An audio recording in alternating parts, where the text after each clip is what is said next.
kung magko-commute kayo from let's say Sapporo Station, parang Luha, tapos tipan nyo na ulit. Make sure na meron kayo 400 yen. Pag wala naman, may check. So ito na guys yung yung train na sasakyan natin, sakto.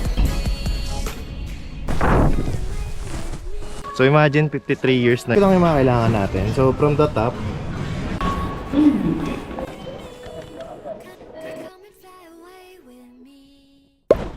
good morning. For today, wala tayong instructor. Pupunta pa rin tayo sa resort. Tapos ang gagawin natin is magko-commute tayo. So Sokotoni Station muna. Tapos bababa ako ng Teine Station. Tapos mag-ride ako ng bus 70. Check natin kung kaya. Sana smooth.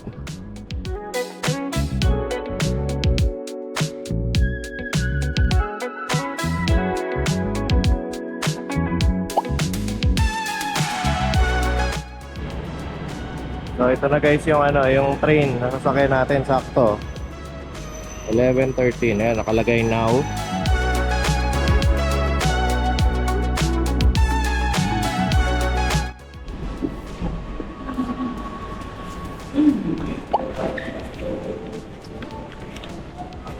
Taas ng exit. Elevator ba tawag na? Lalabas na ako dito sa Teine Station. Hahanapin ko yung JR bus na may bus number 70.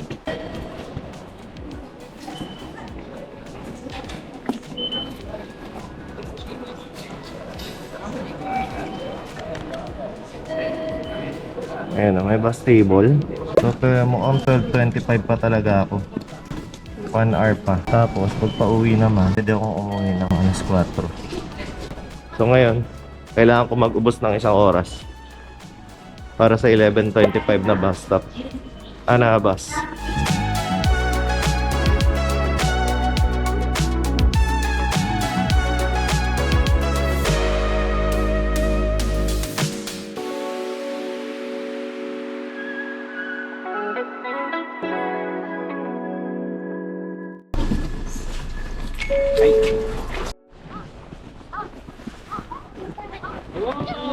Oh.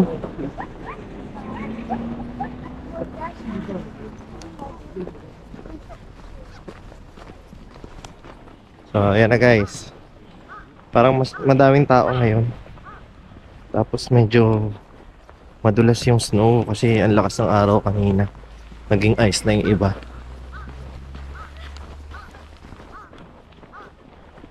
Okay din pala pag pag commute.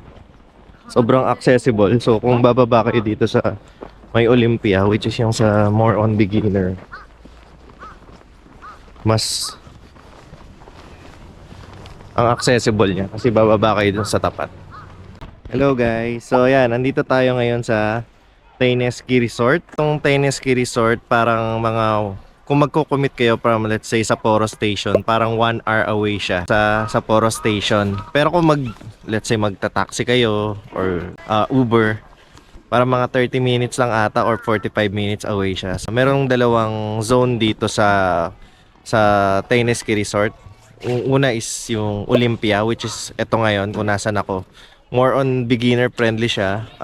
Kung mag-uumpisa pa lang kayo, dun kayo bababa sa may Olympia, dito sa Olympia. Pero kung medyo sanay na kayo and medyo kuha nyo na yung mga turns, balance, pwede nyo nang explore yung Highland. So yung Highland, pwede rin kayong bumaba from bus na sinakyan natin dun sa bus 70 kanina. Tapos dito sa resort, pwede rin kayong mag-gondola from Olympia to Highland. So ayun. So ngayon yung first time kong tinry na mag-commute dito sa Teine Resort. Sobrang accessible niya kasi parang from Teine Station, meron palang designated na bus. Tapos diretso na siya dito.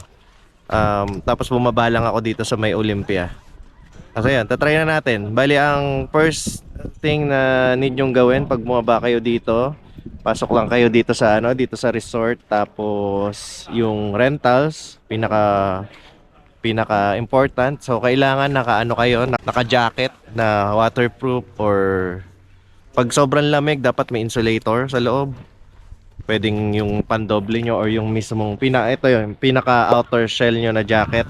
mas okay, waterproof siya or at least water resistant kasi lalo na pag bago kayo, pwede kayong madapa ng madapa tapos lalo na pag mas snow, sobrang basa ng snow. Ayan, so baka kasi lamigin tayo pag pag nabasa yung jacket natin. So dun sa panloob, meron akong fleece tapos meron akong heat tech sa pinaka inner pa. Dun sa pants parang snow pants din. So itong mga outer shell or outer pants, pwede nyong i-rent dito sa loob. Try kong i-post kung magkano. Although napansin ko dito sa Tayne, ang pinakamaganda dito, malapit siya sa Foro Station. Pero yun nga, yung mga rentals niya, medyo may kamahalan. Pero kung for experience lang naman, okay na din. Tsaka kung onting oras lang naman din yung gagawin nyo. So ayun, after ng rentals, i-consider nyo rin kung magli-lift kayo. For sure, kailangan nyo mag-lift. So kailangan nyo ng lift pass. So iba-iba din yung iba-iba din yung payment terms nun. Kung gusto nyo 2 hours lang, 4 hours, or all day pass, ayan. Tapos, yung mga gamit nyo, syempre kailangan nyo i-store somewhere. So kailangan nyo rin ng storage rental. So yung na-try ko na, mura lang naman, 400 yen siya, yung which is maliit. Pero alam ko meron din sila nung malaking storage na as in kasya yung isang luggage. Pero siguro naman di naman kayo magdadala dito ng luggage. In case lang, 'di ba, pumunta kayo sa may ganong kayong case na kailangan niyo magdala ng maraming gamit. Pwede niyo namang i-store dito. So ayun, so kailangan niyo ng jacket, ng pants, for safety kailangan niyo ng helmet, ng gloves, ng goggles. Tapos ano pa ba? Kailangan nyo rin ng gloves. So, ayun. Lahat yan pwede nyo i-renta dito. Pero kung meron na kayo, let's say, meron kayong gloves. Na, yung gloves kasi na ginagamit natin sa panlamig, nababasa din yun, di ba? Yung mga pang-touch ng phone. So, ayun. So, kailangan yung gloves nyo dito is waterproof din. So, ito yung entrance ng Olympia. So, dito sa left side, may makikita kayong ticket. Pwede kayo dito bumili ng lift pass. Tatry kong bumili ng lift pass. Hello, one day pass.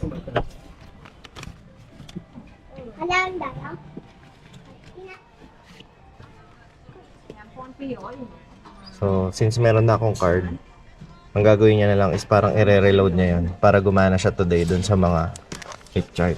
Thank you. Ayan. So, meron na tayong lift pass. Ang next naman is ipapakita ko yun dito sa may rental. Ayan. So, from here, dito sa entrance, dito sa left side, meron silang parang shop. Let's say interested kayong bumili ng sa inyo talaga. Kung magustuhan niyo naman yung kung magustuhan niyo man yung snowboarding or ski, pwede kayo bumili dito. So, ito muna tayo. So ayan, dito sa left side, nandito yung rental station. May makikita kayo dito mga papel. So ayan guys, may nakalagay naman na step by step. Una muna, magra-write ka dito ng information about dun sa magiging rentals mo. So, pansin ko dito, meron naman siya mga English guide. Katulad nito, ayan o. May mga English guide siya. Yung mga naka-pink. Tapos, babayaran nyo na sa cashier. Tapos, diretso na kayo doon sa rental. Bali, ang pinaka-common is itong one day ski set or snowboard set plus wear set. So, that's 10,000 yen. Lahat na yon. Yung jacket, yung pants, tapos yung snowboard mo, tsaka boots, or kung gusto mo ng ski, yung ski, boots, and poles. Tapos, optional yung accessory set. So, marirecommend ko yung accessory set kasi kailangan mo talaga ng gloves, ng goggles, tapos ng helmet. So, ayun guys. So, eto, focus ko lang dito tapos tignan nyo na lang kung ano yung mas kailangan nyo. Pero ang pinaka-recommended na kunin is ito. Nakuha ko na yung yung multi-day ko na snowboard tsaka yung boots. Ito, sa gilid. Madumi kasi. So, ayan, discuss ko lang yung mga kailangan natin. So, from the top, kailangan mo ng helmet, which is kasama dun sa ano, parang set rental na pinakita ko kanina. Kailangan mo ng goggles. Tapos itong ano, parang outer gloves mo. Kasi ito yung ano eh, pampawarm pa yan ng kamay. Kasi itong inner gloves, which is nabili ko lang ata to dun sa ano, dun sa Family Mart. Tapos meron akong baklava. So yun, itong lahat ng to, pati yung gloves, itong knit cap or yung baklava, meron naman yan dyan. Tsaka yung helmet and goggles. Ayan. Tapos yung snowboard, lahat yan ibibigay sa inyo once na tapos na kayo dun sa payment, tapos ibinigay nyo yung receipt dun sa may rentals. So, gagayad naman nila kayo pati dun sa pagsuot siguro, pati dun sa pagsuot. Pero ayan, papakita ko kung paano sinusuot yung ano, yung snow boots. So, itong snow boots, first is kailangan check nyo kung nakalock to, itong bilog na to. Usually kasi pag pinush mo yan, malalock siya. Tapos pag pinul mo, ma-unlock siya. Tapos make sure lang na kailangan tanggal to lahat. Basta yung way para luwagan siya. Tapos itong red dapat naka-pull siya sa taas. So ayan, kung batong ulo naman ganyan. Ayan. Para mapasok mo na yung paa mo. So, double check lang din kung tama yung size nyo. Double check kung tama yung size na nilagay nyo sa may papel. So ayan, luwagan ko ng ganyan.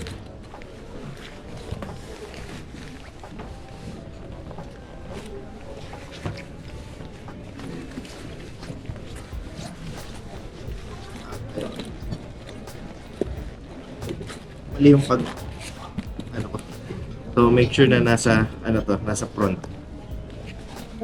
Pasok dito pa. Tapos sikipan yung inner muna. Tapos ito, pull yung itim. Tapos pababa itong red. So important din na maganda yung pagsikip nyo ng boots kasi baka mamaya makaramdam kayo ng pain. So huwag masyadong sikip, huwag din masyadong maluwag. Tapos itong sobra pwede nyo isiksik dito, huwag dun sa tabi ng balat. Ayan. Tapos push lang to para malaki. Tapos pwede nyo na siyang sikipan. So if ever pumunta na kayo sa point na medyo masikip na siya, try nyo lang iganyan para lumagluwag-luwag, tapos sikipan nyo na ulit.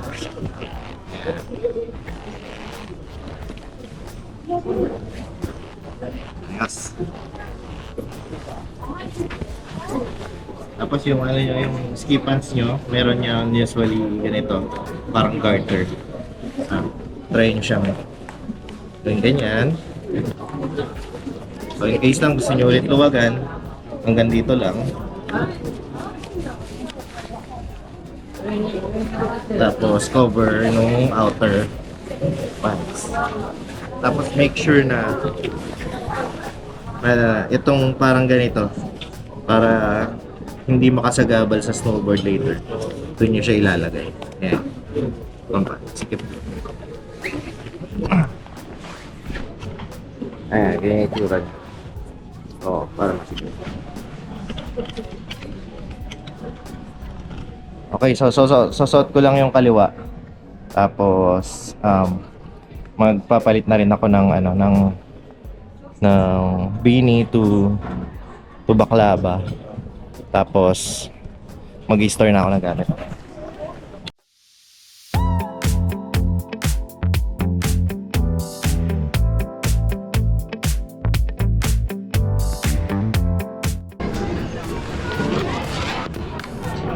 So itong goggles niya, pwede niya siyang ipit dito. So, sa helmet, usually yung mga ski tsaka snowboard helmet, meron siyang ganito para dun sa goggles. Para pwede nyo siyang iipit. Ipit ng ganyan. Tapos meron niyang lining dito. Yan. Medyo masikip. Just to make sure lang na ano na sakto yung haba niya dun sa ano, dun sa size ng head niya. Tapos lock. Ulit. Yes. So, ganyan na siya. So, itong baklava, optional naman to. Pwede kayong wag magsuot nito, pero meron din sila dyan. Para sa akin, mas okay yung ganito kaysa wala. Or kaysa yung ganito lang. Para cover yung additional cover din sa head. Tsaka dito sa ear.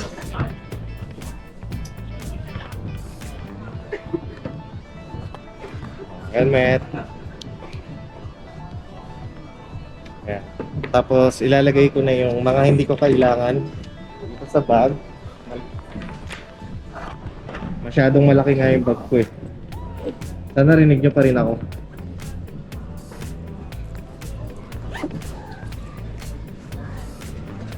Ayan.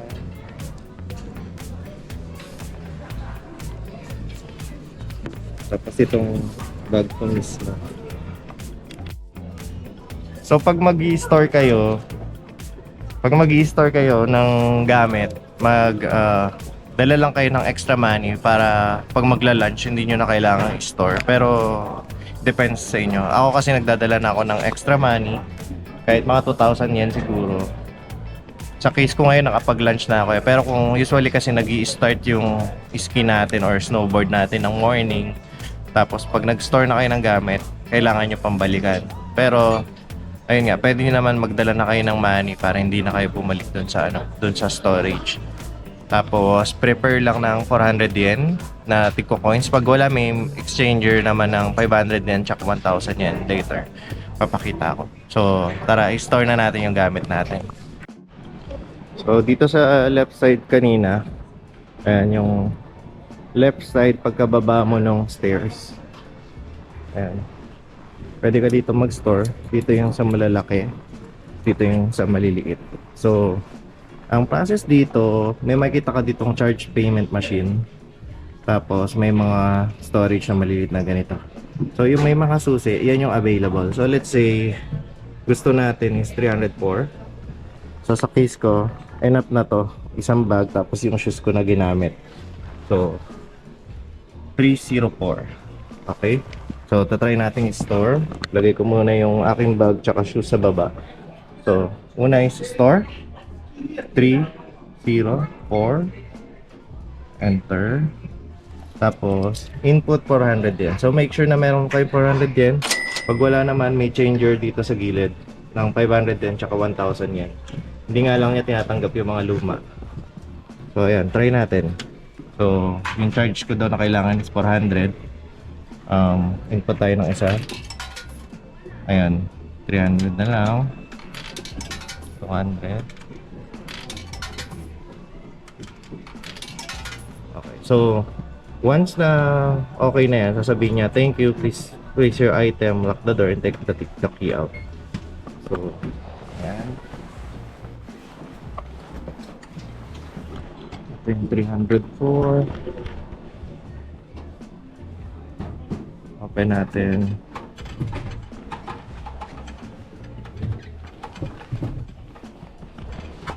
Sana kasya tong bag. Ayan, mukhang kasya naman. Ayan. So, pag nilock nyo yan, guys. Ayan. So, once lock na yan, hindi nyo na ito mabubuksang malaki. Okay?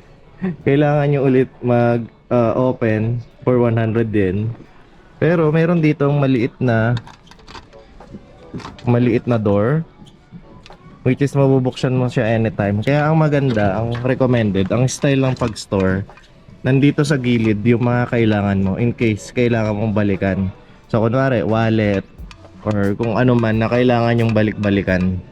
Cellphone, kung gusto nyong iwan yung phone nyo.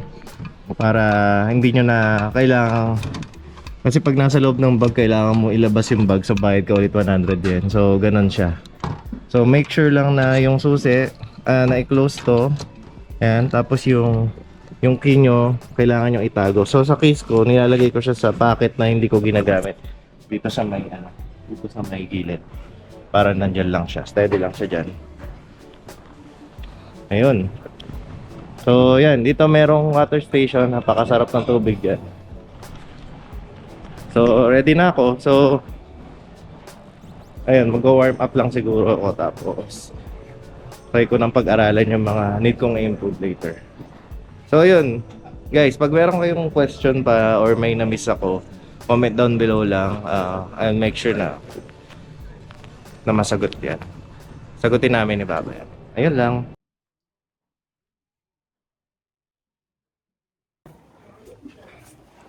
Oh guys, palabas na ako ng ski resort yan. So pwede ka ditong lumabas. Pwede rin dun sa taas kanina. Pero sa case ko kasi, sanay na naman ako. Pupunta ako dun sa may baba para sa chairlift for beginner lang. So yun, mag-aano muna ako ngayon. Mag-warm up. So hello guys. So yun, ito palang Tiny Resort. Specifically itong Olympia Zone. That pinagheldan pa siya nung Winter Olympics nung 1972. So yun, nawalan ng battery yung GoPro ko. So mamaya tatry kong videoan yung parang Olympic torch, yung pinaglalagyan ng torch nila. So pero kung isipin, siguro isa tong Tiny Ski Resort dito sa sa Hokkaido, isa sa mga nauna. Kasi nga pa siya nung Winter Olympic no 1972. So sobrang tagal na. Kaya katuwa. So ayun guys, update lang. So sinusulit ko yung huling 2 hours dito sa Tiny Resort. Uwi siguro ko 4 PM.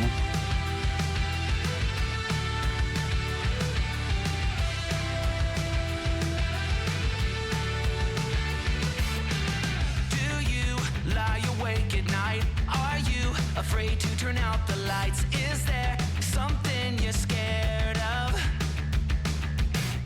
What's there out in the dark?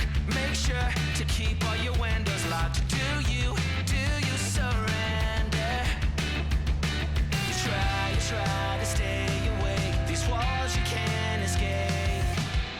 Here's one for the lonely hearts, for the ones that fear the dark. You better run out of here. You can't look the other way. Here's one for the broken road. That's the only one you know. You better run out, truth or dare. Get me out, take me anywhere but here. Oh, anywhere but here. Wanting something good to come, waiting for things to run away from. Are you just hiding? Yeah, walking into the fire, talking like you never die, like you're immortal. You try to stay awake. These walls you can't escape. Here's one for the lonely hearts, for the ones that fear the dark. You better run out of here. Bet you can't look the other way. Here's one for the broken road. That's the only one you know. You better run out, truth or dare. Get me out, take me anywhere but here.